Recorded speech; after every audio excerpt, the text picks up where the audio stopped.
दोस्तों टाटा स्टील की बात करें तो यहाँ पे काफ़ी बड़ी अपडेट निकल के आ रही है जिनको हम एक एक करके डिस्कस करेंगे। टाटा स्टील ने अपना इन्वेस्टर प्रेजेंटेशन यहाँ पे जारी किया है।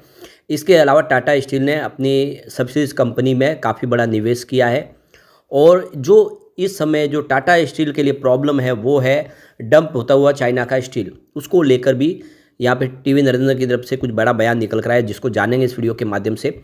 साथ में यहाँ पे अगर हम टाटा पावर की बात करें, यहाँ पर भी कुछ बड़ी अपडेट निकल के आ रही है जिनको इस वीडियो के माध्यम से समझने की कोशिश करेंगे। साथ में यहाँ पे हम टाटा मोटर्स को डिस्कस करेंगे। टाटा मोटर्स से भी कुछ बड़ी अपडेट है जिसको इस वीडियो के माध्यम से जानेंगे और समझने की कोशिश करेंगे कि टाटा मोटर्स में ये एक आने वाले समय के लिए कुछ संभावना पॉजिटिव बन रही है। लेकिन फ्रेंड्स, उससे पहले अगर आप पहली बार हमारे चैनल पे आए तो चैनल को सब्सक्राइब कर दीजिए, एक बेल आइकॉन दबा दीजिए ताकि जब भी नया वीडियो बने पहला नोटिफिकेशन आपको मिले। वीडियो पसंद आए तो लाइक से ज़रूर कीजिए।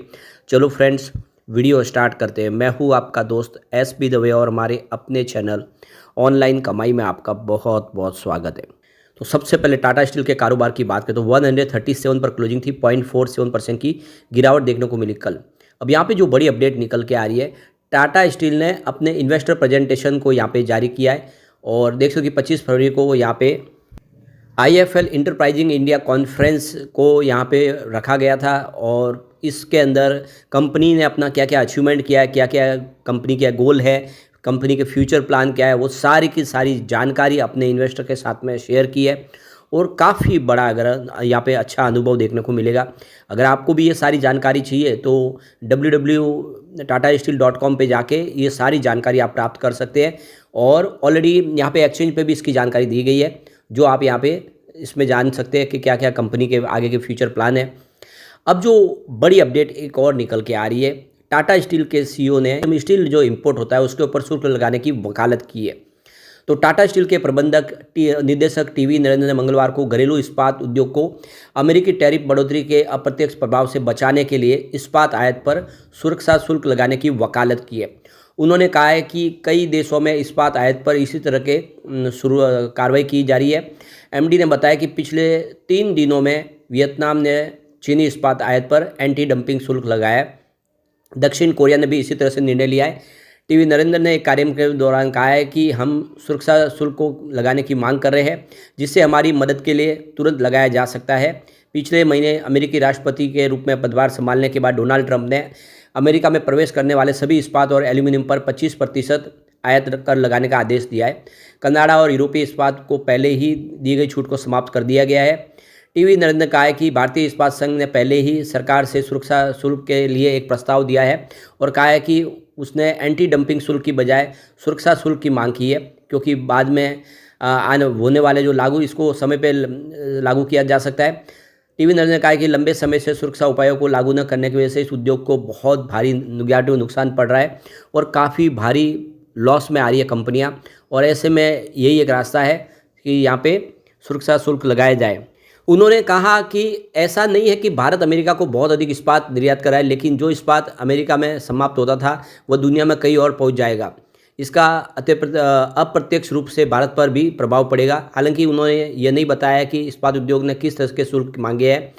तो देख सकते हो कि क्या सरकार इसके ऊपर आगे फैसला लेगी, लेकिन सरकार चाहती है कि जो भी एंटी डंपिंग हो रही है चाइना से उसको रोके और घरेलू इस्पात को मजबूती प्रदान करे।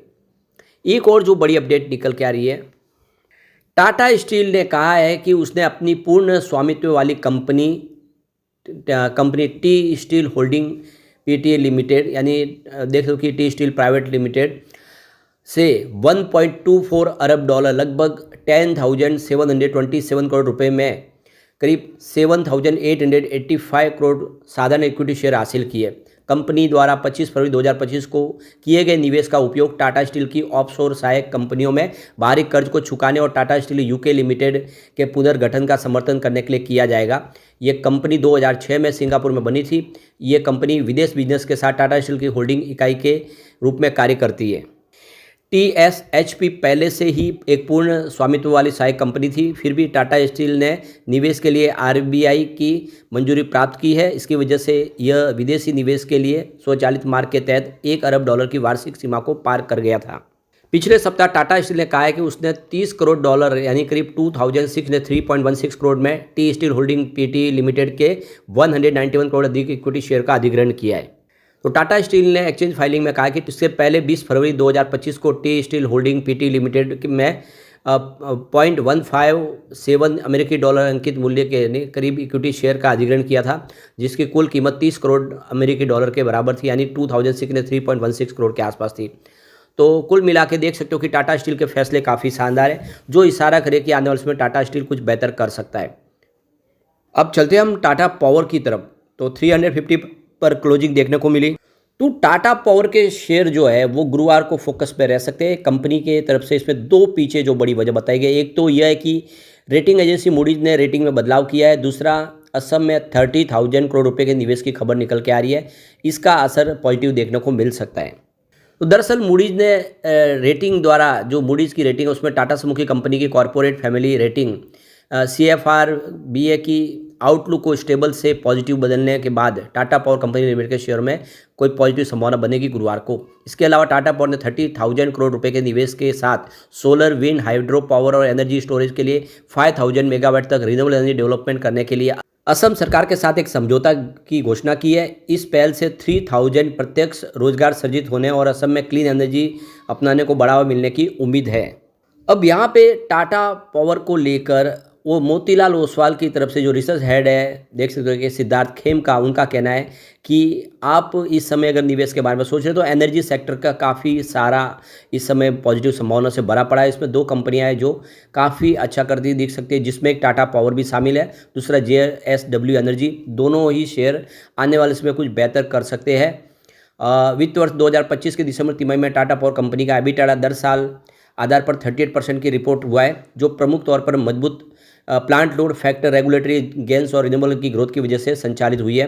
हालांकि दिसंबर तिमाही में कंपनी का रिन्यूएबल एनर्जी कैपेसिटी का कमीशनिंग गाइडेंस कम थी। TPWR ने वित्त वर्ष 2005 के पहले 9 महीने यानी अप्रैल से लेकर दिसंबर महीने के दौरान 865 मेगावाट का कमीशन किया है, जिसमें से 2 गीगावाट सेल लाइन से जारी ऑपरेशन हुआ है।